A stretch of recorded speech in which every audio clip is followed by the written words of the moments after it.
فيلمنا بيبدأ في عالم سحري جوه مملكة خيالية بيكون حاكمها ملكة شريرة كل همها انها تسيطر على الحكم من ادوارد ابن جوزها المتوفي لان هو الملك الحالي، وبتكون خايفة انه يتجوز فيجيب ملكة تانية بدلها تحكم المملكة وساعتها هتضيع من ايدها، وبتبقى عاملة كل احتياطاتها عشان تمنعه من مقابلة فتاة احلامه والا ممكن تخسر عرشها للابد. وفي نفس المملكة بتعيش بنت جميلة طيبة اسمها جيزيل، حياتها بسيطة وعايشة في بيتها مع حيواناتها، وبتبقى حلمت بفارس احلامها اللي هتحبه ويحبها، وبتقوم من النوم عشان تجسد شكل فارس احلامها قدامها، وبيساعدها كل الحيوانات وهم بيغنوا معاها، وبيكون الامير قريب من بيتها وبيسمع غناها فبيقرب من مصدر الصوت، وبيكون معانا ثانية للمساعد بتاعه اللي بيحاول يبعده عن اي بنت حسب اوامر الملكة عشان ما يقعش في حب اي بنت. لكن الامير بيقدر انه يشوف جيزيل في بيتها وبيقع في حبها من اول نظره وهي كمان بتحبه، بيقرروا انهم يتجوزوا تاني يوم فورا. وبتبقى الملكه الشرير عرفت اللي حصل وبتقرر انها لازم تقتل او تتخلص من جيزيل قبل الجواز ما يحصل. وبيجي تاني يوم وبتكون جيزيل لابسه فستان الفرح وبيجهزها حيواناتها عشان زفافها، وبتكون جيزيل مبسوطه جدا انها تتجوز الامير ادوارد. لكن قبل ما توصل لقاعه الزفاف بتلاقي ست عجوزه قدامها وبتقول لها انها لازم تروح لبير الامنيات الاول عشان تتمنى امنيتها، وبتاخدها بالعافيه لحد البير، واول ما بتقرب منه بترميها العجوزه في البير وبتقول لها انها اترمت لعالم مفيش فيه مفهوم السعاده الابديه اللي كانت جيزيل بتحلم بيها، وبتتحول العجوزه لشكل الملكه الشريره وبتكون نجحت انها تتخلص من جيزيل. وبيبقى السنجاب شايف كل اللي بيحصل، وبتفضل جيزيل واقعه في البير لحد ما بتلاقي نفسها قدام غطا مدور، وما بتخرج منه بتكون طالعه من بلاعه في نص شارع زحمه في امريكا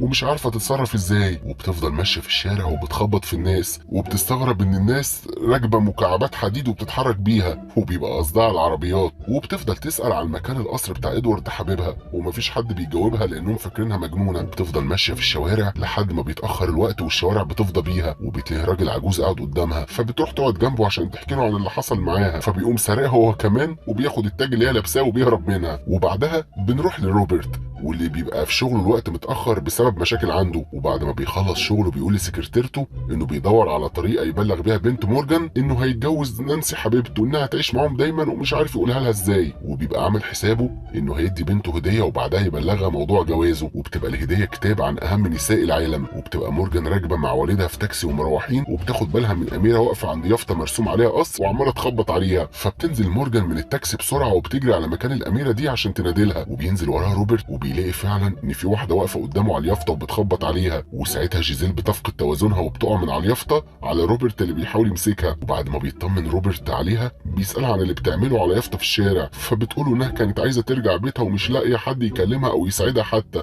وانه اول واحد يساعدها. فبياخدها روبرت البيت ومعاه بنته عشان يخليها ترتاح شويه وتتصل باي حد هي عايزاه عشان يجي ياخدها. وبتبقى جيزيل بتتمنى تلاقي اي مكان تنام فيه حتى لو شجره او بيت اقزام، فبيقول لها روبرت انه مش مسموح ليها تبات في شقته وانه هيطلب لها تاكسي يوديها بيتها حالا. وبتحاول مورجان انها تتحايل على والدها عشان يسمح للاميره تبات عندهم لانها متاكده انها اميره حقيقيه ومش هتعرف تتصرف في عالمهم لوحدها، وبيوافق روبرت على كلامها بعد ما بيشوف الاميره نايمه قدامه على الكنبه. وبيجي تاني يوم وبيكون الامير ادوارد بيدور على جيزيل وبيقرر انه ينط في البير اللي وقعت فيه عشان ينقذها، وبيكون عارف انها وقعت في البير من السنجاب صديقها. وبيتنقل ادوارد هو كمان من العالم السحري للعالم الحقيقي وبيخرج من نفس البلاعه اللي بتكون جيزيل طلعت منها، وبيبدا يدور على اميرته عشان يلاقيها ويتجوزها. وبيكون النهار طلع واما بتصحى جيزيل من النوم بتلاقي ان الشقه بتاعت روبرت مش مترتبه وعايزه تتنظف، فبتطلع تغني الاغنيه اللي كانت بتجيب بيها الحيوانات في عالمها السحري، وبتقدر انها تتحكم في الحيوانات بتوع العالم اللي هي فيه كمان، وبتجيب الفئران والحمام والصراصير عشان يساعدوها في تنظيف البيت وترويقه زي ما بتتمنى، لحد ما طبق بيتكسر من حمامه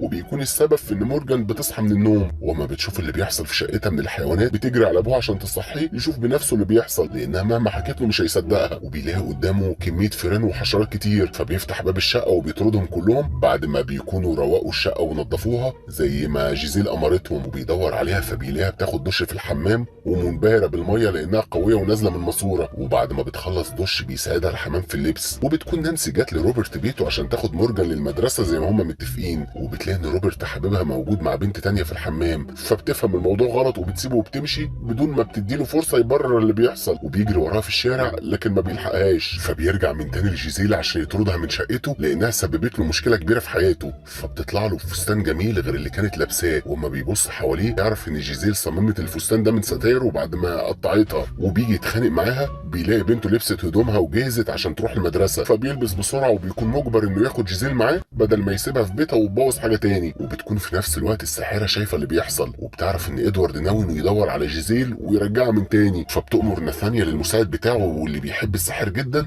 انه يروح ورا ادوارد عشان يرجعه للعالم السحري ويبعده عن جيزيل. وبينط ناثانيال فورا في البير وبيطلع من نفس البلاعه عشان يدور على الامير، وبيبقى سهل انه يلاقيه لان ادوارد بيكون عايز يحارب اتوبيس على اساس انه وحش حديدي عايز يموته. وبياخدوا ناثانيال على اقرب مكان عشان ياكلوا فيه، وبتبقى الساحره بتحاول تتواصل مع ناثانيال عشان تبلغه انه لازم يقتل جيزيل باي طريقه، وبتديله تفاح مسمم القطمه منه هيدخلها في نوم عميق، وبمجرد ما تيجي الساعه 12 منتصف الليل جيزيل هتموت. وبيبقى السنجاب سمع كل الكلام ده لكن مش قادر انه يحكي لانه بيتكلم في العالم السحري بس، انما العالم الحقيقي ما بيقدرش يتكلم فيه. وبيحاول انه يمثل الامير اللي ناثانيال والملكه بيحاولوا يعملوه لكن الامير ما بيفهموش. وبيكون روبرت ساعتها مجبر انه ياخد جيزيل معاه الشغل، وبيبقى شغال محامي وفي ايده قضيه طلاق بين اتنين. واما بيوصل شغله بيأمر السكرتيره انها تدور على بلد جيزيل وتحجز تذكره ليها على حسابه عشان توصل بسلام. لكن بعد ما السكرتيره بتتكلم مع جيزيل شويه بتنادي روبرت وبتقول له ان جيزيل بتقول انها من مدينه مش موجوده على الخريطه، ده غير ان مش معاها ولا موبايل ولا جواز سفر ولا بطاقه هويه حتى، ومش عارفه هتتصرف معاها ازاي. فبياخدها للجنينه اللي قدام شغله قبل ما تبوظ له القضيه اللي في ايده، وبيديها فلوس عشان تتصل بالامير بتاعها وبيسيبها وبيمشي، لكن ما بيقدرش يبعد عنها لانه عارف انها مش هتعرف تتصرف. وبيرجع لها من تاني وبيسالها لو تعرف اي معلومات عن اميرها عشان يقدر يساعدها، فبتقول له انه اجمل امير في المملكه ومتعرف عليه من يوم واحد وحبته وقرروا انهم يتجوزوا. واثناء تمشيتهم بيكون ناثانيال متنكر في بياع حلوى وبيدي جيزيل تفاحه الكراميل مجانا عشان تاكلها وتموت، فبتاخدها منه وبتفضل تتكلم مع روبرت قبل ما تاكلها، ومن شده انفعالها في الكلام التفاحه بتترمي من ايدها وبتتنقز من اكلها. وبتقول لروبرت انه لازم يعترف بحبه لنانسي كل يوم ويبين لها قد ايه هو بيحبها لو كان عايز يصالحها. وبتفضل جيزيل تغني في الجنينه والكل بينسجم معاها وبيغنوا، وبيكون ادوارد قريب منها وبيحاول انه يوصلها لكن بيفشل في النهايه. وبتبقى جيزيل طلبت من حمامتين انهم يوصلوا لنانسي ورد كانه من روبرت وبتنجح انها تصالح بينهم. وبيقرر روبرت انه يعزم جيزيل على الغداء ومعاه بنته مورجان عشان يشكرها على اللي عملته وانها صالحته على نانسي. وبيفضلوا يتكلموا سوا وبيقول لها روبرت انه كان في يوم بيحب واحده جدا واتجوزها وخلف منها بنته مورجان، لحد ما في يوم صحي من حلمه الجميل على كابوس ولقى مراته هجرته بدون سبب، ومن ساعتها هو اللي مهتم ببنته ومخلي باله منها عشان ما تحسش باي نقص. واثناء كلامهم بيجي لها ناثانيال وبيكون متنكر في طباخ المطعم وبيعرض عليها عصير تفاح عشان تشربه، وقبل ما تقربوا منها بينط السنجاب على الكوبايه وبيوقعه في الارض وبينقذ جيزيل من الموت. فبيحاول ناثانيال انه يموت السنجاب وبيجري وراه بالمقشه وبيهرب منه. وبيجي الاعلام عشان يعمل لقاء مع جيزيل حوالين السنجاب اللي لقيته في اكلها، فبتقول لهم انه صديقها من زمان وبتحبه. وبيحاول روبرت انه ياخدها بعيد عن الكاميرا عشان ما تلخبطش في الكلام اكتر من كده. وساعتها بيكون ادوارد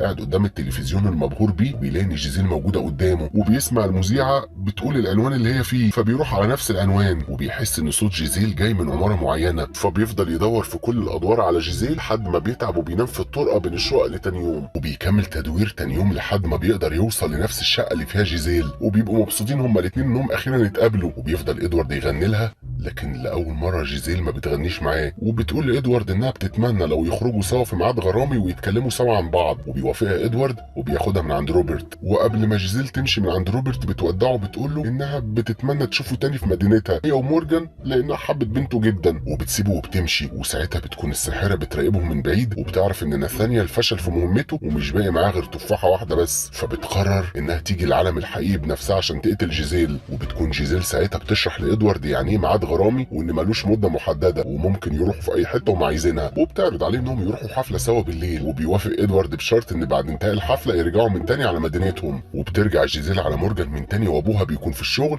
وبتطلب مساعدتها في اللبس لانها اول مره تروح حفله مع حبيبها ومش عارفه تتصرف ازاي. فبتطلع مورجان من درج والدها الكريدت بتاعه وبتقول لها انهم هينزلوا يشتروا ليها لبس جديد عشان حفلتها. وما بيجي الليل بتخرج الساحره الشريره من نفس غطا البلاعه قدام كل الموجودين وبتدور على مكان جيزيل، فبتلاقيها موجوده في الحفله اللي بتجمعها مع الامير وروبرت ونانسي برضه، وبيكونوا هما الاربعه في مكان واحد وبيرقصوا سوا وهم مبسوطين. وبيبدا روبرت يفهم انه معجب بجيزيل وهي كمان بتفهم كده اما بيرقصوا سوا، لكن ما بيقدروش يصارحوا بعض بحقيقه مشاعرهم. وقبل ما جيزيل تمشي من الحفله بتلاقي الست العجوزه ظهرت لها تاني وبتعرض عليها انها قادره تخليها ترجع سعيده وتنسى كل الذكريات الحزينه اللي حصلت لها في عالم البشر، وده من خلال انها تاكل قطمه واحده من التفاحه اللي في ايدها وبعدها هتنسى كل اللي حصل لها في العالم الحقيقي. وبتسمع جيزيل كلامها وبتاكل قطعه من التفاحه وبيغمى عليها فورا. وبتحاول الساحره انها تاخد جيزيل وتهرب بيها يقابلها، لكن بيشوفها ادوارد قبل ما تمشي فبتقوله انها كانت جايه ترجعهم للعالم الحقيقي بتاعهم، ولقت جيزيل مغمى عليها قدامها من كتر الشرب، فبيحاول ادوارد انه يفوقها وما بيعرفش. وقبل ما تهرب الساحره من المكان بيظهر ناثانيال من تاني وبيقول لكل الموجودين على الحقيقه ان جيزيل اتسممت، واللي سممتها هي الساحره عشان تستولى على العرش. وبيكون ادوارد فاكر كلام جيزيل لما قالت ان الحب الحقيقي قادر يشفي اي حاجه في العالم، فبيروح يقرب منها وبيبوسها على امل انها تفوق، لكن بتفضل نايمه. وساعتها بيفهم روبرت ان هو الحب الحقيقي لجيزيل، وما بيبوسها فعلا بتفوق من السم. وساعتها بتتعصب الساحره وبتتحول لتنين كبير وبتقول لهم انها هتقضي عليهم كلهم وترجع بطله للعالم السحري بتاعها وتبقى هي الملكه لوحدها. وبتبدا بروبرت عشان تقتله وبتاخده وبتطلع على قمه البرج،